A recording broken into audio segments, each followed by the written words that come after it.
un lancement réussi, puisque bon, ce projet, on y travaille depuis plus de 2 ans et demi. Donc le projet a vu le jour. Aujourd'hui, il faut constater que le projet est aussi en 100% virtuel, c'est-à-dire que le projet tourne de 9h à 19h. Ça, c'est plutôt un bon point. Depuis hier c'était un carton plein avec énormément d'interventions en ligne, de conférences en ligne. Et on avait prévu aussi une partie présentielle, qui est celle-là, que nous avons démarré aujourd'hui, samedi 8 à partir de 14h, et nous allons continuer jusqu'à minuit. Pour l'année prochaine, une chose est sûre, le 21e siècle est numérique.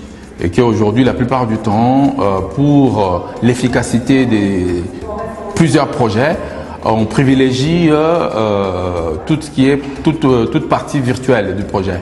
Et nous, en fonction de cette expérience, en fonction du retour de ce que nous avons effectué cette année, nous pensons que nous allons continuer dans ce sens du projet virtuel. Comme disait un de mes amis, le virtuel prépare le présentiel. C'est-à-dire que nous maintenons toujours notre volonté d'organiser un salon présentiel, mais comme tout le monde le sait, l'année prochaine c'est une année électorale, notamment au niveau des municipales, et après, 2027 c'est une année des élections présidentielles. Donc pendant les 2 années qui suivront, politiquement parlant, ça va être un peu compliqué. Qu'est-ce qui s'est passé? Et je pense que c'est le point commun entre Paulette et le président. Vous savez quel est le point commun entre Paulette et le président? C'est qu'en fait, ils sont sortis de leur zone de confort. Le président a dû sortir de sa zone de confort pour faire le Sénat. C'est quelque chose de nouveau. Vous savez, on vit tous dans notre vie des moments de changement.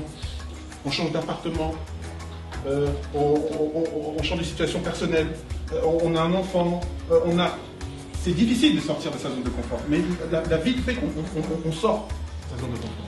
Et c'est ça, Paulette, elle a sorti de sa zone de confort pour dire non, moi aussi je peux parler en public.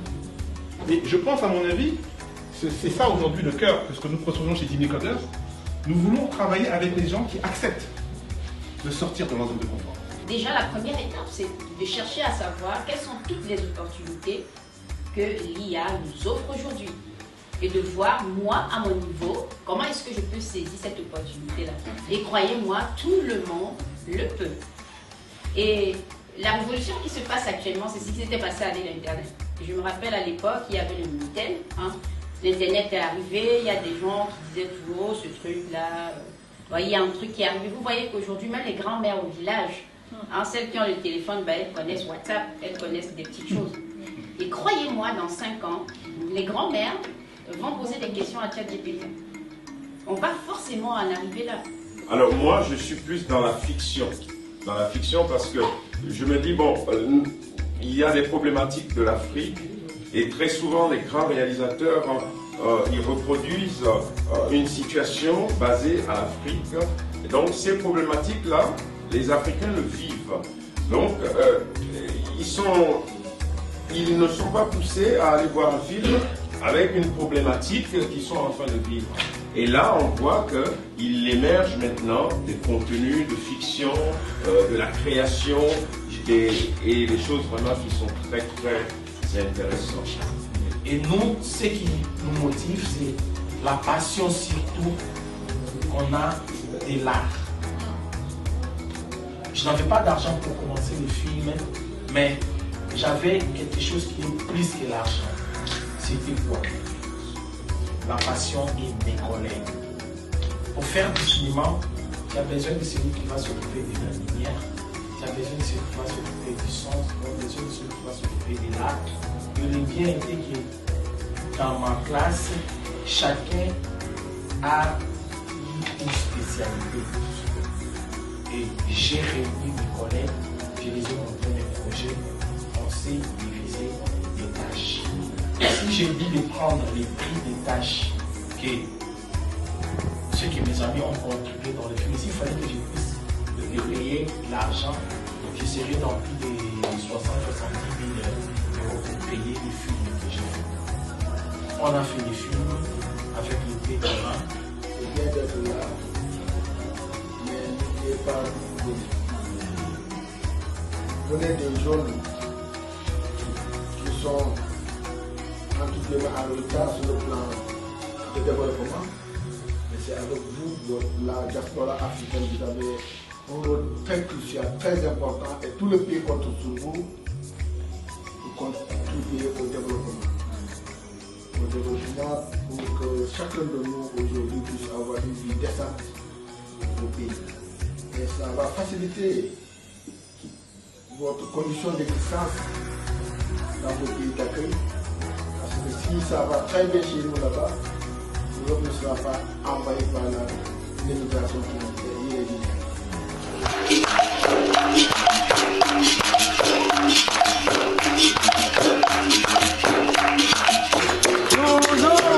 Capoeira mata capoeira mata capoeira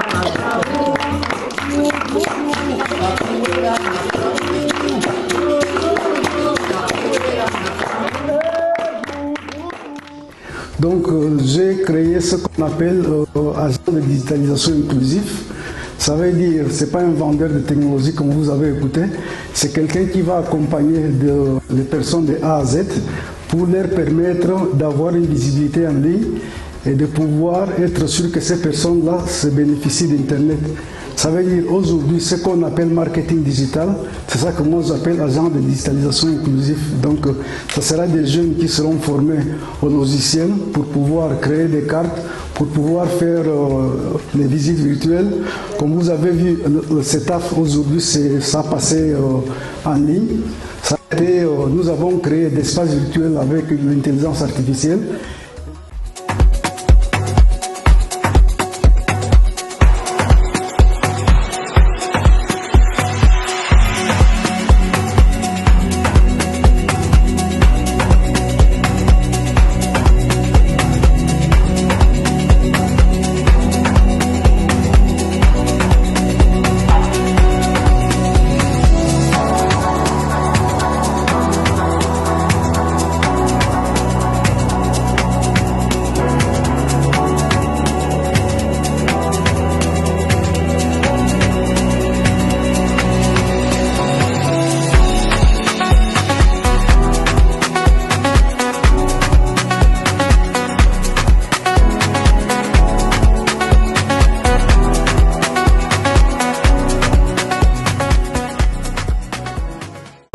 Sous nos applaudissements, garçon, c'était magnifique, c'était très bien réussi et surtout les tenues.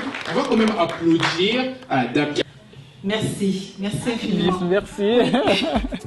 Et ben mode pour moi c'est vraiment un style assez particulier parce que je mets toujours une touche afro dans les pièces que je veux faire passer aujourd'hui avec du coup la marque Afro Tendance qui essaye de pouvoir mettre en valeur quelques pièces qu'on a pour l'hiver. 2026 déjà. Je ne vais pas les laisser parce que du coup, ce sont mes modèles déjà, mais on va anticiper l'organisation, on va prévoir des choses bien avant pour qu'elles se sentent à l'aise, pour qu'elles se sentent plus belles encore de ce qu'elles sont aujourd'hui, avec la coiffure qu'il fallait parce qu'on n'a pas pu faire la coiffure, avec la belle robe de mariée que je les ai initialement du coup promis, mais on va faire quelque chose et l'idéal c'est de faire quelque chose, c'est ce qui est plus important pour moi. Et notre grand talent, 10+, Monsieur Raimundo, il a travaillé énormément, d'où la dernière personne à prendre la parole. Merci, je vous remercie tous, parce que aussi c'est une grande opportunité pour moi pour présenter et démarrer le projet de digitalisation inclusive ici dans cette salle. Donc, à partir d'aujourd'hui, nous avons le contenu qu'on va faire viral sur Internet pour connaître cet événement. Parce qu'on rentre dans une nouvelle ère. C'est-à-dire nous sommes dans la 4e révolution industrielle. Dans cette 4e révolution industrielle, on se rend compte, avec les films que je vous ai montré comment ça vient depuis le départ, que si on ne fait pas quelque chose à l'inclusion, ça fera de plus en plus pire. Merci beaucoup à cet âge pour m'avoir donné cette opportunité. Et c'est tout ce que je peux dire. Et je remercie tous ceux qui sont en ligne aussi, parce que la création de salons virtuels, comme je vous ai dit, c'est un truc qu'on a fait à moins d'un mois et demi. Merci, M. Raimundo. Le plus important, c'est toujours l'action. lorsque vous avez un projet, démarrez. Avec vos moyens, démarrez. C'est beaucoup important. En tout cas, nous vous redonnons rendez-vous l'année prochaine.